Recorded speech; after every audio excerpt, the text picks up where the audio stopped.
श्रीमद्वेश्वर विद्यते। जय माँ कालसला, जय बाबा दुर्गा।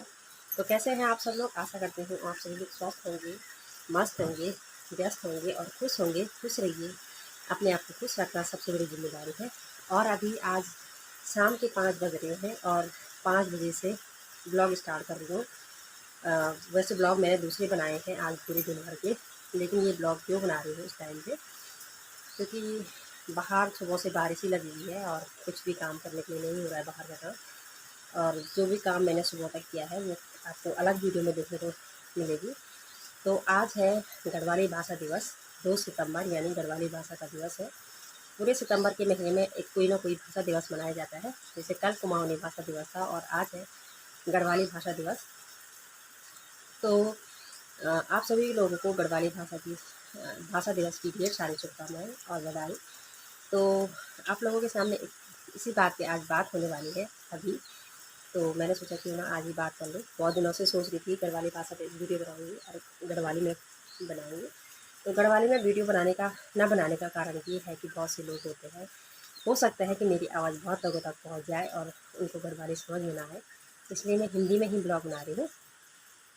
गढ़वाली में ब्लॉग बनाने में थोड़ा कठिनाई होती है, हमें भी कठिनाई होती है गढ़वाली भाषा, शुद्ध गढ़वाली भाषा बोलने में। उसमें ज़्यादातर हिंदी के शब्द आ जाते हैं या अंग्रेजी के शब्द आ जाते हैं जो हम लिटरली बोलते हैं अपनी बोलचाल की भाषा में। तो इसलिए मैं गढ़वाली भाषा की वीडियो बना रही हूँ। गढ़वाली एक भाषा जो है समृद्ध भाषा है, उसको बोली न मानकर भाषा ही माना जाए और इसका इतिहास भी है। कुछ लोग कहते हैं गढ़वाली की अपनी कोई लिपि नहीं है, इसलिए गढ़वाली भाषा ना होकर के बोली है। तो मैं उन लोगों के लिए बता दूं, जब संस्कृत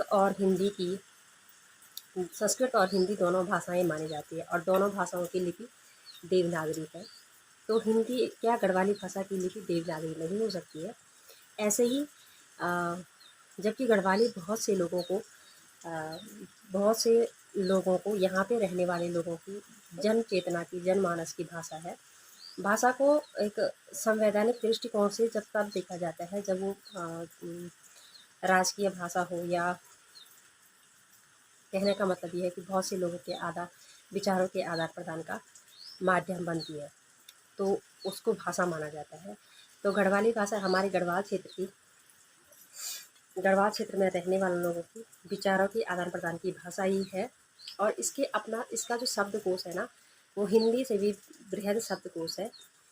इतना ज़्यादा शब्दकोश है इसमें, यहाँ पे प्रत्येक चीज़ के लिए अलग अलग शब्द बोला जाता है, अलग अलग जगहों पे अलग अलग शब्द बोला जाता है, तो इसके शब्दकोश अलग अलग है। तो इस हिसाब से भी इसे भाषा माना जाना चाहिए। मेरे हिसाब से तो ये भाषा ही है और भाषा ही माना जाना चाहिए, क्योंकि इतना बृहद शब्दकोश किसी भी भाषा, किसी भी गढ़वाली, किसी भी अन्य भाषा में नहीं है। यहाँ पे दर्द के लिए भी अलग अलग प्रकार के दर्दों के लिए अलग अलग प्रकार के शब्द बोले जाते हैं। खुशबू की ही बात की जाए तो अलग अलग खुशबू के लिए अलग अलग शब्द प्रयोग किए जाते हैं। जैसे अभी एक छोटा सा उदाहरण लेते हैं। अगर फूलों की खुशबू आ रही है हो तो उसके लिए बोला जाता है कि फुलाण आ रही है। फूलों की खुशबू के लिए फुलाण कहा जाता है। दूध की खुशबू के लिए दुधाण कहा जाता है। अगर कोई चीज़ कपड़ा जल रहा हो, कोई कपड़ा जल रहा हो तो उसके लिए बोला जाता है कुतराण। कुतराण आ रही है, मतलब कुछ कुतराण का मतलब ही हो जाता है कि कपड़ा जल रहा है, उसकी बदबू आ रही है तो कपड़ा जल रहा है। ऐसे इसी प्रकार के और दर्दों के लिए भी, जैसे दर्द, कैसा दर्द हो रहा है, मतलब अगर कटे पे दर्द हो रहा है तो उसको बोल देंगे चमराट। चमराट पड़ रहा, उसका चमराट है। दर्दों के तो अभी मुझे नाम नहीं आ रहे ढंग से, लेकिन बहुत से शब्द ऐसे होते हैं जो गढ़वाली भाषा में ही बोले जाते हैं, अन्य भाषाओं में नहीं बोले जाते हैं। इसी प्रकार से और दूसरी बात ये है कि जब क्या बोलते हैं, एक बहुत सी भाषाओं में मैंने ये देखा है कि ज़्यादातर जो पश्चिमी देशों की जो भाषाएं होती हैं उनकी सबकी लिपि, जो लिखने का तरीका होता है वो रोमनी होता है। तो क्यों ना हमारी भाषाओं का भी ऐसा हो सके। आप विदेशों में भी देखेंगे कि जर्मन, फ्रेंच, इटालिया, स्पेनी और लैटिन जो भाषा है, इंग्लिश जो भाषा है, इनकी सबकी लिपि रोमन है।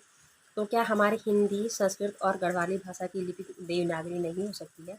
ऐसा किसने कह दिया कि देवनागरी लिपि में गढ़वाली भाषा नहीं लिखी जा सकती है?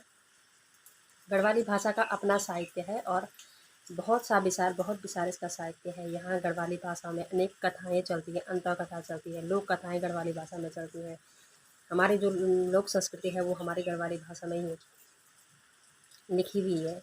यहाँ अनेक गाने बनते हैं गढ़वाली भाषा पे, इतने फेमस गाने बनते हैं गढ़वाली भाषा में, और गढ़वाली फ़िल्में बन रही हैं, गढ़वाली कविताएँ लिखी जा रही हैं। और तो आज तो लोग अपने आप को पहाड़ी बोलने में, गढ़वाली बोलने में भी शर्म महसूस नहीं करते थे। हाँ, एक दौर था जब वो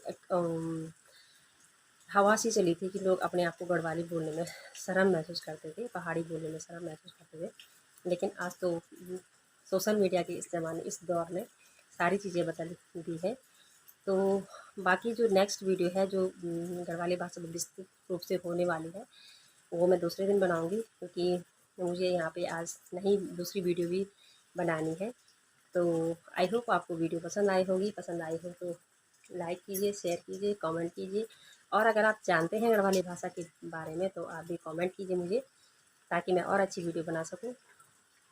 और अगर आप चाहते हैं कि मैं गढ़वाली भाषा में वीडियो बनाऊँ, गढ़वाली में मैं कैसे बात करती हूँ, कैसे बताती हूँ, क्योंकि हमारे यहाँ की जो गढ़वाली है ना वो बहुत स्ट्रेट है, मतलब बहुत सीधी और बहुत चुभने वाली गढ़वाली है। कहीं कहीं की गढ़वाली बहुत मीठी होती है।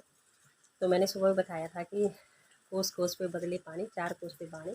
तो जो हमारे यहाँ की गढ़वाली है वो जितने पहाड़, एक हमारे टीचर हुआ करते थे बहुत पहले, वो कहते हैं कि पहाड़ पे जितनी दूर आप जाओगे ना, वहाँ की भाषा उतनी ही तेज़ लगने वाली होती है, उतनी भाषा वहाँ की तीखी होती है जितने जितने ठंडे पहाड़ पे आप चढ़ते जाओगे।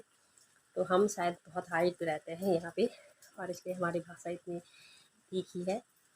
तो बने रहिए मेरे साथ, तब तक के लिए टेक केयर।